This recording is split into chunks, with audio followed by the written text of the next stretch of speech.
کرام، نوجوان ساتھیوں، ہم ان دوستوں بزرگوں، عزیز و نہالان اسلام، پردہ نشین عزت ماں باپ، خواتین و حضرات، السلام علیکم ورحمۃ اللہ وبرکاتہ۔ الحمدللہ رب العالمین والعاقبۃ للمتقین والصلاة والسلام علی من کان نبی وآدم بین الماء والطین وعلی آلہ واصحابہ اجمعین، اما بعد، فاعوذ باللہ من الشیطان الرجیم، بسم اللہ الرحمن الرحیم۔ قال اللہ تبارک و تعالی فی القرآن المجید والفرقان القدیم، ان الذین یؤذون اللہ ورسولہ لعنہم اللہ فی الدنیا والآخرہ وأعد لهم عذابا مہینا۔ صدق اللہ مولانا العظیم وبلغنا رسولہ النبی الامین المکین الکریم، ونحن علی ذلک لمن الشاہدین والشاکرین والحمد للہ رب العالمین۔ بادِ توحید کے متوالوں، شمع رسالت کے پروانوں، اولیاء امت کے جانثاروں، شہدائے ملت کا طلبگاروں، آئیے ہمارا سب سے پہلے اللہ کے حبیب، مخلوق کے طبیب، فریادی کے مجیب، اقوام عالم کے نقیب، کونین میں انوکھے، دیرین میں نرالے، کالی کملی والے، کالی کوٹھری میں کام آنے والے، جہنم سے بچانے والے، جنت میں لے جانے والے، بے سہاروں کے سہارے، بیچاروں کے چارے، غریبوں کے حامی، یتیموں کے ملجا، مفلسوں کے داتا، گنبد خضرا میں آرام فرما مولا، مکی سردار، مدنی تاجدار، شافی روز شمار، مولائی کبار، نائب پروردگار جناب محمد الرسول اللہ صلی اللہ تعالی علیہ وآلہ وسلم کے بارگاہ کرم میں بلند آواز درود پاک پڑھیے۔ اللہم صلی علی سیدنا محمد وعلی آل سیدنا محمد وبارک وسلم، صلاۃ و سلاما علیک یا سیدی یا رسول اللہ صلی اللہ تعالی علیہ وآلہ وسلم۔ رسول علیہ رسول پہ درود پاک ایک مرتبہ اور بلند آواز پڑھ لیجیے۔ اللہم صلی علی سیدنا محمد وعلی آل سیدنا محمد وبارک وسلم، صلاۃ و سلاما علیک یا سیدی یا رسول اللہ صلی اللہ تعالی علیہ وآلہ وسلم۔ حصول نجات و برکت درود پاک ایک مرتبہ اور بلند آواز پڑھیے۔ اللہم صلی علی سیدنا محمد وعلی آل سیدنا محمد وبارک وسلم، صلاۃ و سلاما علیک یا سیدی یا رسول اللہ صلی اللہ تعالی علیہ وآلہ وسلم۔ اللہ رب محمد صلی علیہ وسلم، نحن عباد محمد صلی علیہ وسلم۔ از فرش تا عرش سما، بلغ العلا بکمالہ، اسبوتا تحت الثری، کشف الدجی بجمالہ، خیر البصر خیر الورا، حسنت جمیع خصالہ، حضرت محمد مصطفیٰ صلو علیہ وآلہ، یصلی علیہ اللہ جل جلالہ، بہذا بدا للعالمین کمالہ۔ تعالی اللہ ذاتی مصطفیٰ کا حسن لاسانی کی ایک جا جمع ہے، جس میں تمام اوصاف ربانی، دعائے یونسی، خلق خلیلی، صبر ایوبی، جمال موسوی، زہد مسیحی، حسن کنعانی۔ اسلام کے دامن میں بس اس کے سوا کیا ہے؟ ایک ضرب ید اللہ، ایک سجدہ شبیری، قتل حسین اصل میں مرگ یزید ہے۔ اسلام زندہ ہوتا ہے ہر کربلا کے بعد، قتل گاہوں سے چن کر ہمارے علم، اور نکلیں گے اس شاک کے قافلے۔ سامعین نظام، خطبے مسنا کے بعد قرآن مجید کی مشہور نورانی چمکتی آیہ کریمہ کی تلاوت کا شرف حاصل کیا، اور تھوڑی دیر کے لیے اسی آیہ کریمہ کو اپنا عنوان سخن بنایا۔ رب کریم ارشاد فرماتا ہے، ان الذین یؤذون اللہ ورسولہ لعنہم اللہ فی الدنیا والآخرہ وأعد لهم عذابا مہینا، کہ جو لوگ اللہ اس کے رسول کو ایذا پہنچاتے ہیں، ان کے لیے دنیا اور آخرت میں لعنت ہے، اور آخرت میں اللہ نے ان کے لیے دردناک عذاب تیار کر رکھا ہے۔ کہ جو لوگ اللہ اس کے رسول کو تکلیف پہنچاتے ہیں، بندہ کوئی بھی اللہ کو تکلیف پہنچا نہیں سکتا، البتہ حضور کو تکلیف اذیت دے سکتا ہے، حضور کی گستاخی کوئی بھی کر سکتا ہے، حضور کی بے ادبی کر سکتا ہے، اس لیے کہ حضور صلی اللہ تعالی وسلم کی بے ادبی کرنا گویا اللہ کی بے ادبی اس نے کی، حضور کی گستاخی کرنا، حضور کو تکلیف دینا اللہ کو تکلیف دینے کے مترادف ہے، اس لیے کہ حضور صلی اللہ تعالی علیہ وسلم کی آل، آپ کی اہل بیت اطہار، آپ کے خانواد مصطفیٰ، آپ کے گھر والے آل رسول سیدوں کو جس نے تکلیف پہنچائی، ان پر دنیا اور آخرت میں لعنت ہے، اور آخرت میں عذاب دردناک تیار کر رکھا ہے۔ تو اب غور یہاں یہ کرنا ہے کہ کن لوگوں نے آقا حسین کو تکلیف پہنچائی اور کن لوگوں نے حضور صلی اللہ علیہ وسلم کے نواسے آقا حسین کو مدینہ منورہ چھوڑنے پر مجبور کیا، اور کن لوگوں نے آقا حسین کے ماں کو ان سے دور کیا، کس نے حضور صلی اللہ علیہ وسلم کے روضے انور سے دور کیا حسین کو، کس نے اپنے بھائی حضرت حسن سے انہیں دور کیا، کس نے اپنے ماموں ابراہیم سے انہیں دور کیا، اور کس نے مدینہ منورہ کی فیض بہاروں اور مدینہ منورہ کی اس رنگین اور مدینہ منورہ کی ان پاکیزہ گلیوں سے کس نے دور کیا جہاں پر فرشتے اترتے ہیں 70,000 صبح میں اور 70,000 شام کو اترتے ہیں، پھر قیامت تک ان کی باری نہیں آتی۔ آقا علیہ السلام کے نواسے حضور اکرم صلی اللہ علیہ وسلم کے وہ نواسے حضرت آقا حسین رضی اللہ تعالیٰ عنہ جب آپ کے پاس قاصد آتا رہا، دباؤ بنتا رہا، اور آپ کو ہر طرف سے یہ پیغام پہنچایا جا رہا تھا یزید کی طرف سے کہ آپ بیعت کریں اور آپ اپنا پاک ہاتھ یزید کے ناپاک ہاتھ پر دے دیں، تو آقا حسین رضی اللہ تعالیٰ عنہ نے انکار کر دیا۔ اس لیے انکار کیا کہ آقا حسین کا ہاتھ اپنا ہاتھ نہیں تھا، آقا حسین کا ہاتھ مصطفیٰ کا ہاتھ ہے، آقا حسین کا ہاتھ صدیق اکبر کا ہاتھ ہے،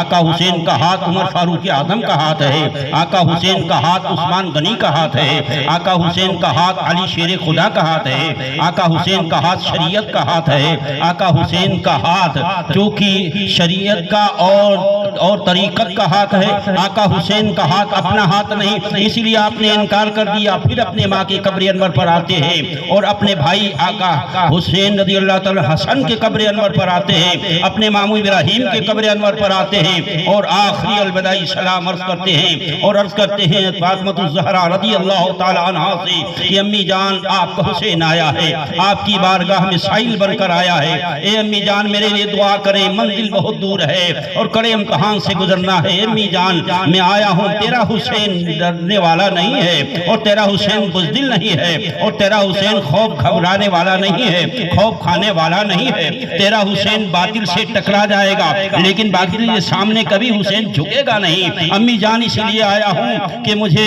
آپ دعا دیں اور اپنی آنچل کا ہوا دیں اور مجھے الوداع کہیں۔ فاطمہ الزہرا کے قبر انور پہ لرزہ طاری ہوا اور اندر سے آواز یہی میرے بیٹے حسین تم جا رہے ہو تو جاؤ، میری دعائیں تمہارے ساتھ ہیں اور ہم تمہارے ساتھ ہوں گے، تمہارے نانا تمہارے پاس ہوں گے، تمہارا بھائی حسن تمہارے پاس ہوگا اور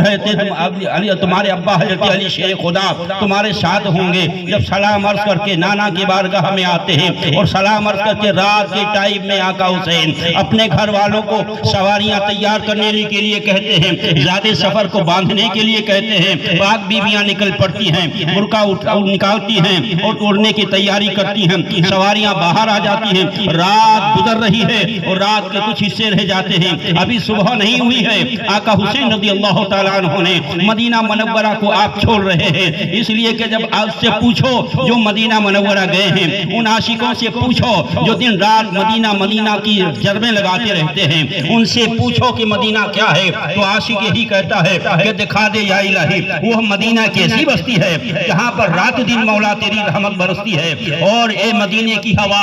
سینے سے لگ جا ذرا قلب ہو ٹھنڈا میرا تم پہ کروڑوں درود۔ اس لیے عاشق رسول کا تو یہ کلمہ ہوتا ہے کہ آقا حسین مدینہ منورہ کی گلیوں کو پہچانتے نہیں ہیں جہاں پر ان کا بچپن گزرا ہے، جہاں پر انہوں نے وہاں دودھ پیا ہے، جہاں پر وہ اپنے ماں کی لوریاں سن کر سوئے ہیں، جہاں پر آقا حسین رضی اللہ تعالی علی کی تربیت میں پرورش پائی ہے، جنہوں نے 9 سال تک مصطفیٰ کی گود میں اور مصطفیٰ کے کندھوں پر کھیلے ہیں۔ کیا حسین مدینہ منورہ کی عظمتوں کو نہیں جانتے؟ کیا حسین نے نہیں جانا انما المریض الکنکیر تنفو خبشہ وینسو طیبہ؟ کیا مدینہ منورہ کی عظمتوں کو حسین نہیں جانتے ہیں کہ مدینہ المنورہ کیونکہ ایک بٹھی ہے، جب گنہگار آتا ہے تو اس کے پاس کی نیکیاں اس کے گناہ جل جاتے ہیں اور نیکیاں باقی رہ جاتی ہیں۔ کیا حسین نہیں جانتے آقا کا فرمان منظارہ قبری وجبت لہو شفاعتی، جو میری بارگاہ تک آ گیا اس کی شفاعت میں کراؤں گا؟ کیا حسین نہیں جانتے انمل کہ حسین غبار المدینہ زجاج من کل داء؟ کیا حسین نہیں جانتے کہ مدینہ منورہ کی ان کی فضاؤں میں بیماریوں کے لیے شفا ہے؟ کیا حسین نہیں جانتے حدیث پاک کہ کان المریض کان یقول المریض بسم اللہ تربت ارضنا وریقت بادنا ویصفى سقیمنا باذن ربنا او کما قال صلی اللہ علیہ وسلم؟ کیا حسین نہیں جانتے کہ آقا نے فرمایا میرے مدینہ کی مٹی میں شفا ہے، مدینہ کے گرد و غبار میں شفا ہے، جو مدینہ میں آتا ہے اور مدینہ کی تکلیف کو برداشت کرتا ہے قیامت کے دن اس کے لیے اجر ہے۔ کیا حسین نہیں جانتے ہیں مدینہ منورہ کو؟ پھر مدینہ منورہ کو حسین نے کیوں چھوڑا؟ اس لیے چھوڑا کہ حسین مدینہ منورہ کی گلیوں کو بچانا چاہتے ہیں اور مدینہ منورہ کے خوشگوار ماحول کو برقرار رکھنا چاہتے ہیں۔ اس لیے آقا حسین آپ مدینہ منورہ کو الوداع کہہ دیتے ہیں اور چل پڑتے ہیں، سفر کرتے ہیں اور آتے ہیں مکہ المکرمہ میں۔ آپ اندازہ کریں اور غور کریں کہ 3 تاریخ ذوالحجہ شریف کی 3 تاریخ علماء بیٹھے ہیں، ذوالحجہ شریف کی 3 تاریخ ہے اور ذوالحجہ شریف کا عید الاضحیٰ کا چاند نکل چکا ہے، لوگ قربانیاں کرنے کی تیاری میں ہیں اور عید کے پرفضا ماحول کو خوشگوار بنانے کی تیاریاں کر رہے ہیں، عید الاضحیٰ کی نماز پڑھنے کی تیاریاں کر رہے ہیں۔ اور بالخصوص اور خاص بات یہ ہے کہ لوگ وہاں کشاں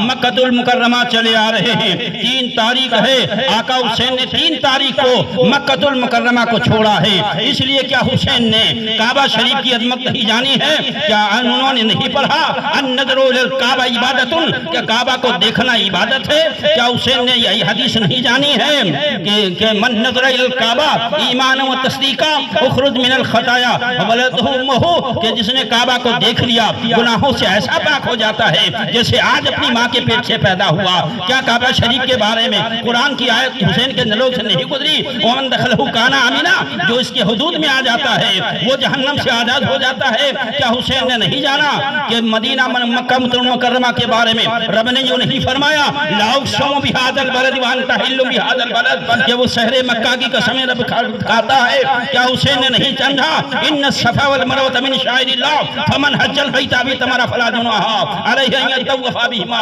ومن تطوع خیرا فإن اللہ شاکر علیم؟ کیا حسین نے آیت کریمہ نہیں پڑھی کہ کعبہ شریف کا طواف نہیں جانتے ہیں؟ کیا کعبہ شریف کی فضائل کو نہیں جانتے ہیں؟ کیا کعبہ شریف کے اور اس کے متبرک چیزوں کو نہیں جانتے؟ صفا مروہ حتیم کو نہیں جانتے؟ رکن یمانی شانی کو نہیں جانتے؟ صفا مروہ کو نہیں جانتے؟ زمزم کی خصوصیت نہیں جانتے؟ کیا آپ عرفات کو نہیں سمجھ رہے ہیں؟ کیا آپ مینا کو نہیں جانتے ہیں؟ مزدلفہ آپ کے پہچان میں نہیں ہے؟ ساری چیزیں ہیں اور لوگ پورب اور پچھم اور اتر دکھن سے چلے آ رہے ہیں کعبہ کی طرف، لیکن آقا حسین رات کی تنہائی میں جب کعبہ مکرمہ میں آتے ہیں تو نماز نفل ادا کرتے ہیں اور کہتے ہیں کہ میرے مولا تیرا حسین تیری بارگاہ میں حاضر ہے، ہمارے گناہوں کو معاف فرمانا، اور اے پروردگار عالم تیرے گھر سے میں جا رہا ہوں اور مکہ المکرمہ سے میں الوداع ہو رہا ہوں اور جا رہا ہوں کوفہ کی جانب، کربلا کی جانب جا رہے ہیں، اس لیے کہ حسین کو پتا ہے کہ لوگوں کا حج تو مکہ میں ہے لیکن حسین کا حج اور فاطمہ کے لال کا حج کربلا میں ہوگا، اس لیے کربلا کی طرف روانہ ہو جاتے ہیں۔ تو ذوالحجہ کی 3 تاریخ ہے، آپ چلتے رہے، مقام حاجر آتا ہے، بطن رم آتا ہے، مقام زرود آتا ہے، مقام کوہ لالا آتا ہے، مقام سالبیہ آتا ہے،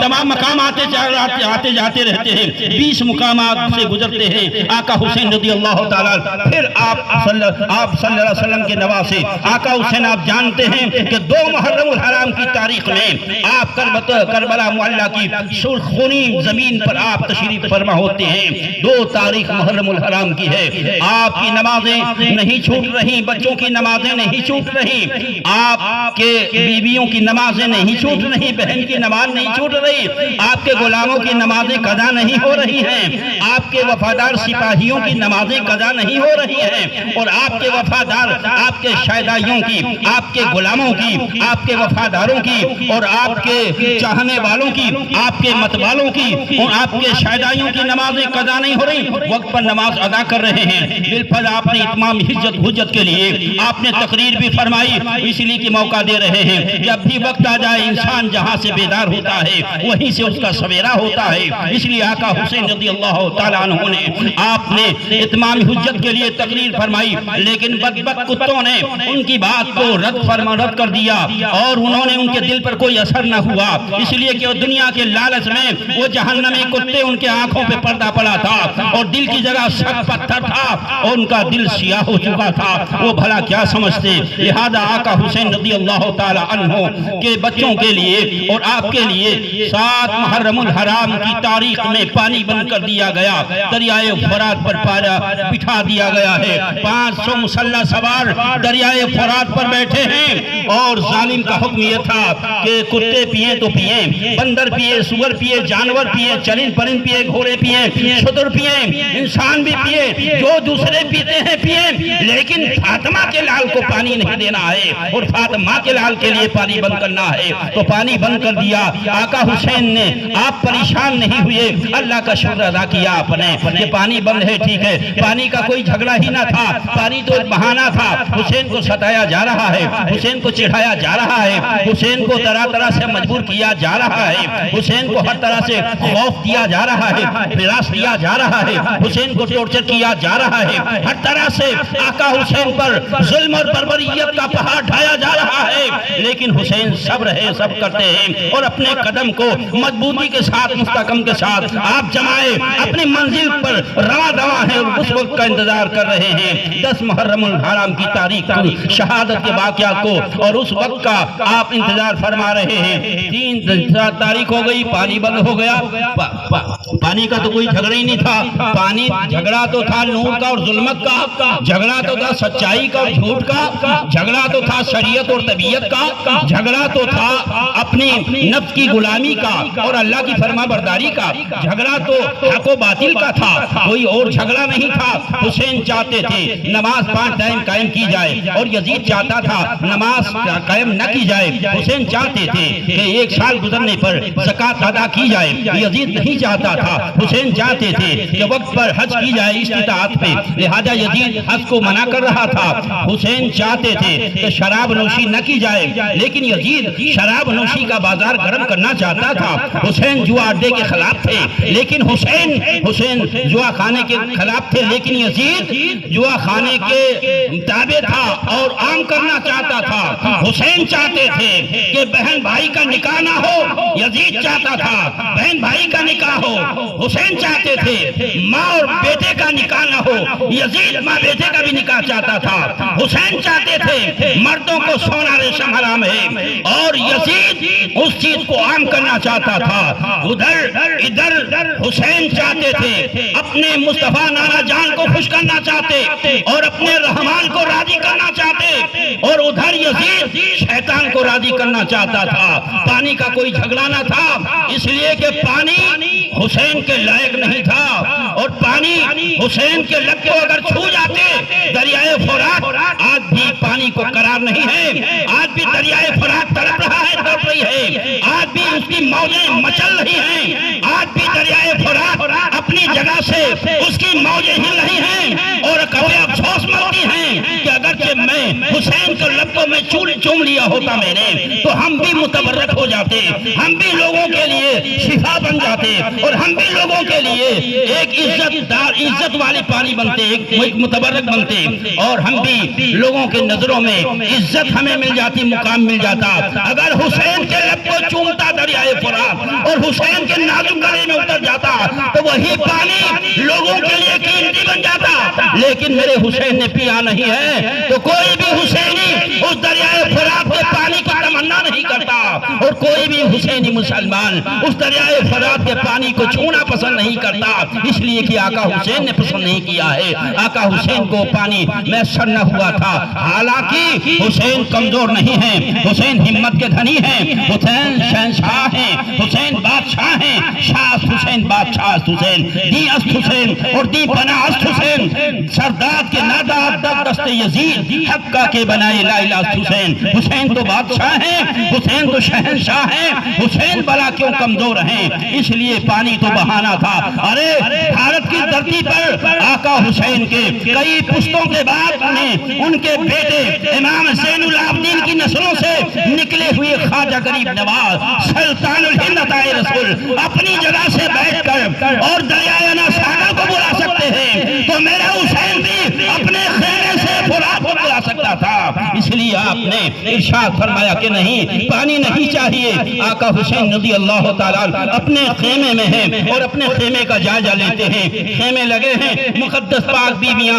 خیمے کے اندر موجود ہیں، آپ کے شہزادے خیمے کے اندر موجود ہیں، آپ کے سپاہی، آپ کے چاہنے والے وہ خیمے کے اندر موجود ہیں۔ آقا حسین لوگوں سے بار بار مل رہے ہیں، حضرت شہر بانو کے خیمے میں چلے گئے۔ آپ جانتے ہیں شہر بانو کون؟ وہ شہر بانو جو ایران کے شہزادی رہ چکی ہیں، ایران کی شہزادی تھی شہر بانو۔ وہ شہر بانو رضی اللہ تعالیٰ عنہ کہ جو جن کے ایک نگاہ اٹھانے سے سینکڑوں عورتیں کانپ جایا کرتی تھیں، وہ شہر بانو جو نرم نازک گدے پر آرام کرنے والی، لیکن جب مدینہ میں آئی ہیں تو کھجور کی چوٹی ہوئی چٹائی پر سونا پسند کر لیا ہے۔ وہی شہر بانو ہیں جو عراق میں رہتی ہیں تو سونے کے برتن میں کھانا کھاتی ہیں، چاندی کے برتن میں پانی پیتی ہیں، لیکن جب مدینہ میں آتی ہیں تو مٹی کے برتن میں پانی پی کر اللہ کا شکر ادا کرتی ہے۔ وہی شہر بانو ہیں کہ ایک جگہ تو ایران کے محلوں میں رہتی ہیں، لیکن جب اسلام کے مقدس شہزادے سے ان کا نکاح ہو جاتا ہے تو وہی شہر بانو اپنے آپ کو فاطمہ کی کنیز کہلانے میں وہ خوشی اور مسرت حاصل کرتی ہیں۔ یہ شہر بانو ہیں۔ آقا حسین ان کے پاس جاتے ہیں، کپڑے دیکھے تو کپڑے خستہ حال سے جانتے ہیں کہ کوئی بادشاہ ہو تو اس کی بیگم، اس کی بیوی اور اس کے بچوں کے لیے، اس کی بیٹی اور بیٹوں کے لیے کتنے کپڑے ہوتے ہیں گھروں میں، لیکن کربلا کے میدان میں وہ بادشاہ کی شہزادی حضرت شہر بانو رضی اللہ تعالیٰ عنہ حضرت آقا حسین کو دیکھا تو میرے آقا حسین کو وہ منظر یاد آیا، اس لیے کہ جب ایران فتح ہوا تھا حضرت عمر خطاب رضی اللہ تعالیٰ کے دور خلافت میں، تو جب مال غنیمت میں آئی تھی، ہر مسلمان کی خواہش یہی تھی کہ شہر بانو سے میرا نکاح ہو جائے، ہر کوئی چاہتا تھا نکاح ان کا مجھ سے ہو جائے، ہر کوئی کی خواہش یہی تھی، لیکن عمر فاروق اعظم رضی اللہ تعالیٰ عنہ نے ارشاد فرمایا یہ شہزادی ہے، اس کا نکاح شہزادے سے ہوگا، یہ ایران کی شہزادی ہے، تو لہذا ہم اس کو اسلام کی شہزادی بنانا چاہتے ہیں، اب اس کا نکاح حسین سے ہوگا، تو حسین سے نکاح ہو گیا حضرت شہر بانو کا۔ ان کی مقدس زندگی آپ دیکھیں، آقا حسین خیمے میں جاتے ہیں اور خیمے میں جا کر بات چیت کرتے ہیں، حالات کو دیکھتے ہیں، اپنے پروردگار کا شکر ادا کرتے ہیں، اپنے بچوں کے پاس آتے ہیں، اپنی بہن زینب کے پاس آتے ہیں، اپنی بیٹی سکینہ کے پاس آتے ہیں، حضرت مسلم کی بچی کو دیکھتے ہیں، علی اکبر 18 سال کی کریل جوانی اپنے بیٹے کے چہرے کو دیکھتے ہیں، امام زین العابدین کو دیکھتے ہیں، حضرت عباس علمبردار کو دیکھتے ہیں، مسلم ابن اوفجا کو دیکھتے ہیں اور حبیب ابن مظاہر کو دیکھتے ہیں، یہ دیگر آپ کے ساتھ رہ جانے والے کربلا میں ان کو آپ دیکھتے ہیں۔ آقا حسین رضی اللہ تعالیٰ ادھر 9 تاریخ آ جاتی ہے، اب پانی بند ہے، 3 دن ہو 2 دن ہو گیا، تیسرا دن ہے پانی بند ہے، نہ وضو کرنے کے لیے پانی ہے، نہ غسل کرنے کے لیے پانی ہے، نہ ہی آپ کو وضو کرنے کے لیے پانی ہے، نہ کپڑے صاف کرنے کے لیے پانی ہے، بچوں کے پاس پانی نہیں ہے، بیویوں کے پاس پانی نہیں ہے۔ دیکھا آقا حسین نے تو جو بوڑھے تھے وہ ہانپ رہے تھے، جوان کانپ رہے تھے، بچیاں سسک رہی تھیں۔ آقا حسین نے جب دیکھا اس منظر کو تو واپس پلٹ آئے اپنے خیمے میں، آرام کیا، اپنے خیمے میں بیٹھ جاتے ہیں اور تلوار کا ٹیکا لگا کر ابھی آنکھ چھپکی تھی کہ سرور کائنات صلی اللہ تعالیٰ علیہ وسلم خواب میں تشریف لاتے ہیں اور آقا نے بشارت دی۔ آقا حسین اٹھ جاتے ہیں، بہن زینب سے بات چیت گفتگو ہوتی ہے، شام کا وقت ہے، ادھر سے قاصد آیا، جنگ کی تیاری کیجئے اور آپ تیار ہو جائیے، ہم آپ سے جنگ کرنا چاہتے ہیں یا تو پھر آپ بیعت کریں، اپنا ہاتھ دیں۔ آقا حسین نے ارشاد فرمایا کہ شام کا ٹائم ہے، ہم بیعت تو نہیں کریں گے، اپنا ہاتھ نہیں دیں گے، البتہ ہم جنگ صبح لڑنا چاہتے ہیں، اس لیے کہ آج آخری رات ہے اور آخری رات میں اپنے پروردگار کے حضور ہم دل کھول کر کے عبادت کر لیں۔ تو میرے آقا حسین رضی اللہ تعالیٰ عنہ نے جب اپنی بات کو اس ظالموں کے سامنے آپ نے رکھا ہے تو پلٹ کے قاصد گیا، اس نے کہا کہ وہ یہ کہتے ہیں، تو ان ظالموں نے آپس میں مشورہ کیا، ابن اسعد نے کہ ہاں ٹھیک کہتے ہیں، سپاہیوں نے کہا ٹھیک کہتے ہیں، شام کا ٹائم ہے، جنگ صبح ہوگی، تو لہذا وہ رات آپ نے عبادت میں گزارنی شروع کی ہے۔ بچیاں قرآن پڑھتی ہیں، مصلی پر بیٹھے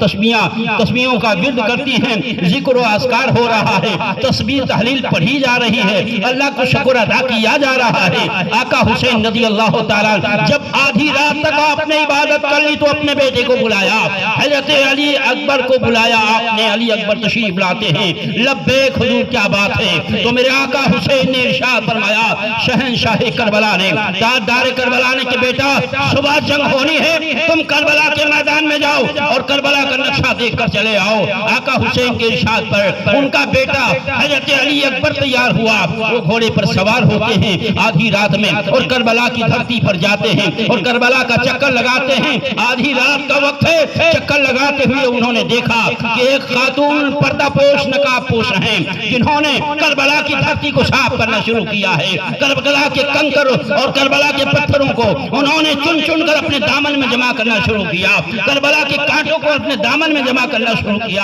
اپنے آنچل سے کربلا کی زمین کو وہ صاف کر رہی ہے۔ علی اکبر وہاں پہنچتے ہیں تو آواز دیتے، خاتون آپ کون ہیں؟ تو ان کی بات کو سن کر اس خاتون نے جواب نہیں دیا۔ علی اکبر چکر لگا کے واپس پلٹتے ہیں تو آقا حسین کی بارگاہ میں پہنچتے ہیں۔ میرے آقا حسین نے ارشاد فرمایا کہ بتاؤ کچھ وہاں تمہیں دکھائی پڑی کوئی چیز؟ جواب دیتے ہیں، ابا جان کربلا میں گیا تو ایک نقاب پوش خاتون کربلا کی زمین کو صاف کر رہی ہے اور وہاں کی کنکروں کو چن رہی ہیں۔ میرے آقا حسین رو پڑے تو ان کے بیٹے علی اکبر نے کہا، ابا جان آپ کی آنکھوں میں آنسو؟ جواب دیا، بیٹے جس خاتون کو تم کربلا کی زمین پر آدھی رات میں دیکھ کر آ رہے ہو وہ کوئی اور عورت نہیں ہے، میری ماں فاطمہ زہرا ہے۔ انہیں پتا ہے کہ ان کا بیٹا یہی شہید ہوگا، اس لیے کہ ہمارے بیٹے کے نازک بدن میں وہ کنکر چبھ نہ جائیں، اس لیے میری ماں ان کنکروں کو اپنے دامن میں سمیٹ رہی ہیں۔ صبح کا ٹائم ہوتا ہے،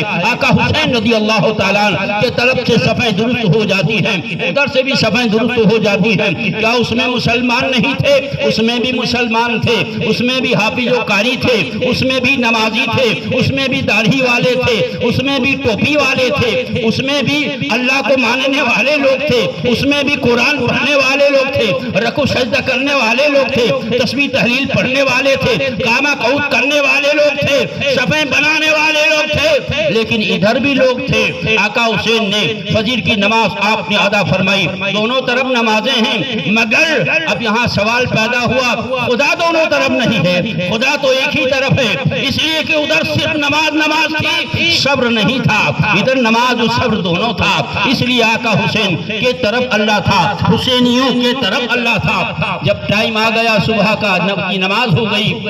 اور تھوڑی دیر گزری، نکارے جنگ بج گیا، نکارے جنگ کا بجنا تھا کہ آقا حسین رضی اللہ تعالیٰ عنہ کی کے چاہنے والے تیار ہیں، ادھر سے یزیدی بھی تیار ہیں، ان کے سپاہی۔ ایک شخص نے آپ کے اندر سے ایک شخص نے کہا، حضور تیر چلائیں۔ آقا حسین نے فرمایا، نہیں، تیر ہمارے طرف سے نہیں چلے گا، میرے باپ سے ہم نے سیکھا ہے کہ جب تک دشمن وار نہ کرے اس کا جواب نہ دیا جائے۔ ہم صابرین ہیں اور ہمارے ساتھی صابر ہیں، ہمارے ساتھی بھی صابرین ہیں، ان کو بھی صابرین ہونا چاہیے۔ آپ نے منع فرما دیا، تیر آیا پہلے یزیدیوں کے طرف سے، اب جنگ کا نکارہ بج چکا ہے، ماحول گرم ہے، لوگ شہید ہونا شروع ہوتے ہیں، جنگ شروع ہوتی ہے۔ اب حضرت حر شہید ہو جاتے ہیں، ان کے بھائی مصیب ابن حر مصیب ریاحی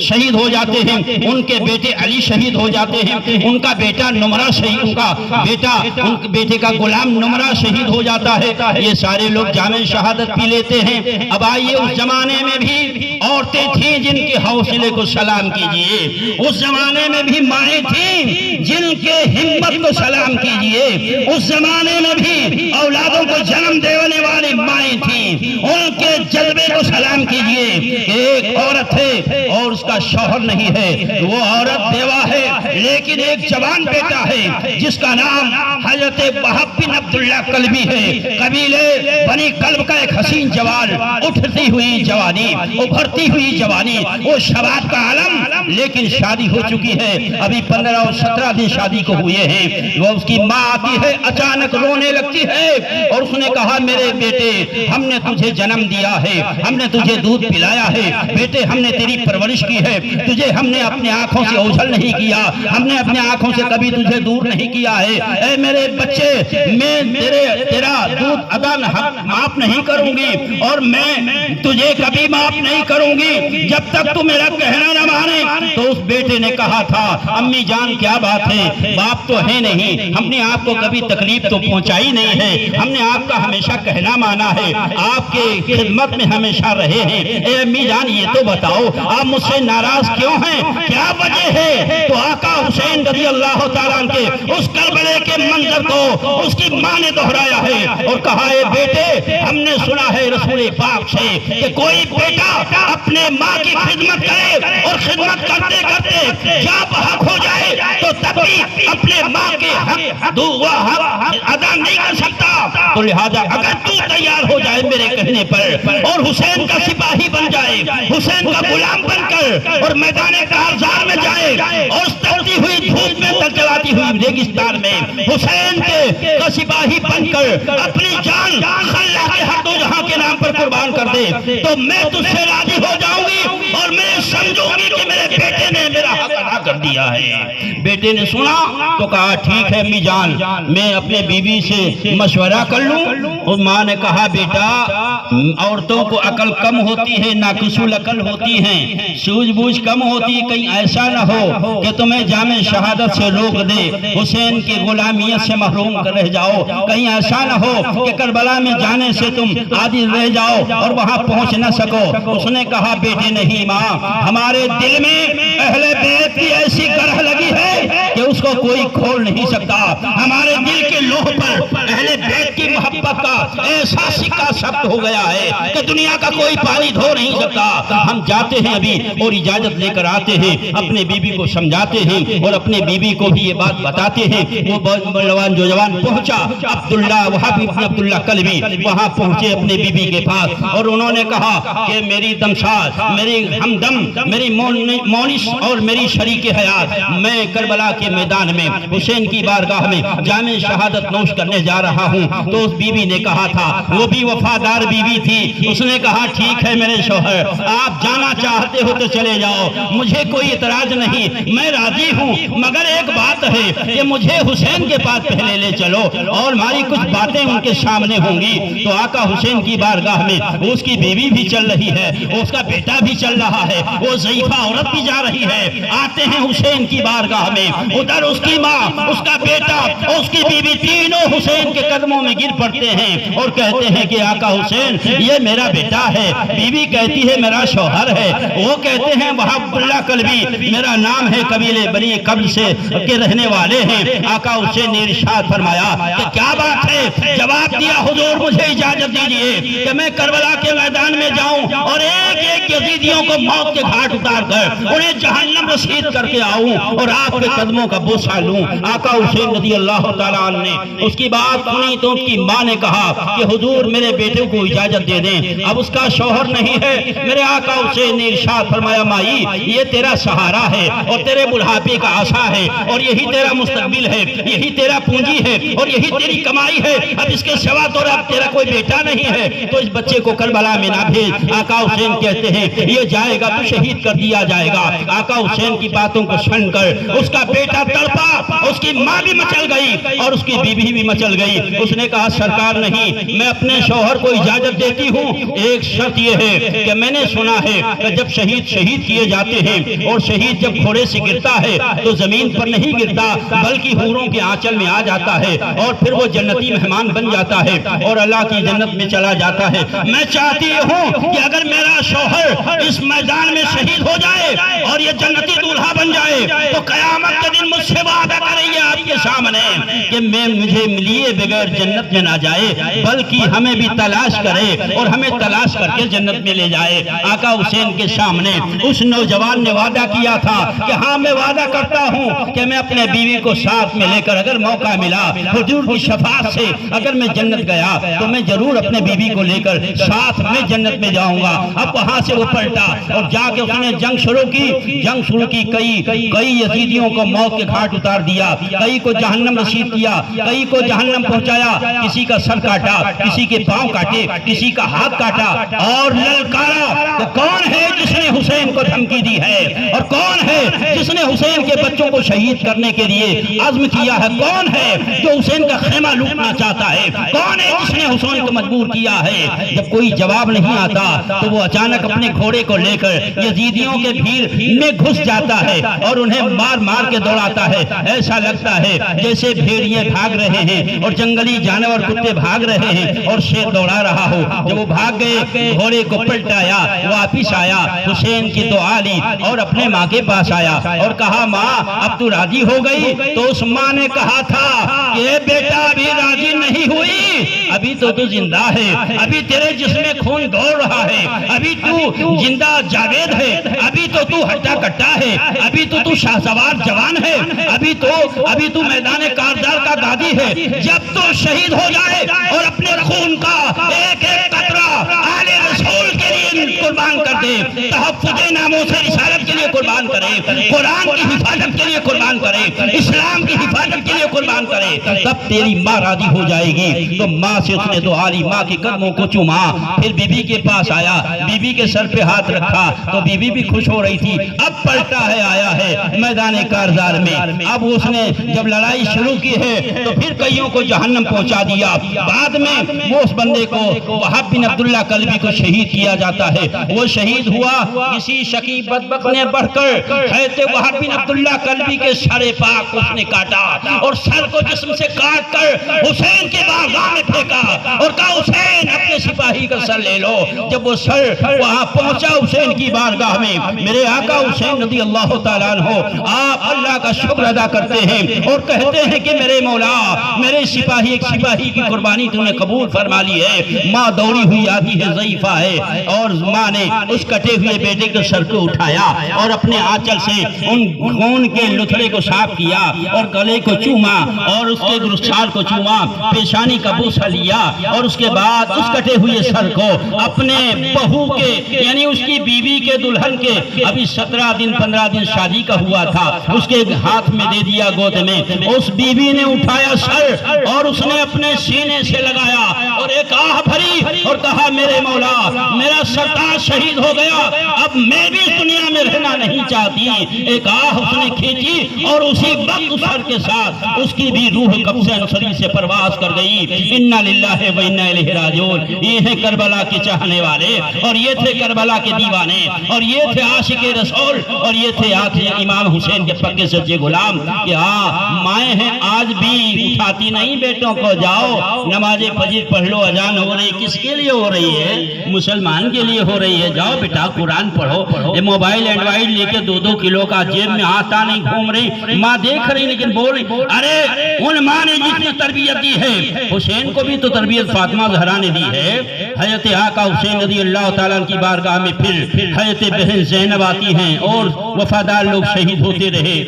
ہوتے رہے۔ حضرت بہن زینب آئیں، اللہ تعالیٰ کسی کو بہن دے تو حضرت زینب جیسی دے، ورنہ نہ دے، حضرت زینب جیسی بہن عطا فرمائے۔ حضرت زینب فاطمہ زہرا کی نور بیٹی ہیں، حضرت علی کی نور چشمی ہیں، حضرت علی شیر خدا کی بیٹی ہیں، حسین کی بہن زینب رضی اللہ تعالیٰ عنہ 2 بچوں کو لے کر کربلا کے میدان میں موجود ہیں اور آقا حسین پریشانی کے عالم میں ہیں۔ میرے حسین کا سفر جب شروع ہوا تھا تو امتحان بھی مدینہ سے شروع ہو چکا تھا۔ آقا حسین رضی اللہ تعالیٰ عنہ کی بارگاہ میں بہن آئی اور عرض کرتی ہیں کہ بھیا حسین آپ پریشانی کے عالم میں ہیں، بلاؤں میں آپ گھر چکے ہیں اور ہر طرف سے پریشانی اور ظلم و تشدد کے بادل منڈرا رہے ہیں۔ میرے بھیا حسین اس وقت میں نے سنا ہے اپنے آقا اپنے نانا جناب رسول اکرم صلی اللہ تعالیٰ علیہ وسلم سے کہ جب مسلمان پہ پریشانی آئے بلا آئے تو اس کو چاہیے کہ صدقہ کرے، الصدقۃ رد البلا، تو اسے چاہیے کہ صدقہ کرے۔ میرے آقا حسین کے آنکھوں میں آنسو آ جاتے ہیں، ارشاد فرماتے ہیں کہ میری بہن زینب تمہیں پتا ہے کہ میرے لیے پانی بند ہے، نہ وضو کے لیے پانی ہے، نہ پینے کے لیے بچوں کا پانی ہے، نہ غسل کے لیے پانی ہے، نہ کھانے کے لیے کچھ ہے، نہ میں مدینہ میں ہوں، میں تو کربلا میں اس جنگل ریگستان میں ہوں، میں کہاں سے کوئی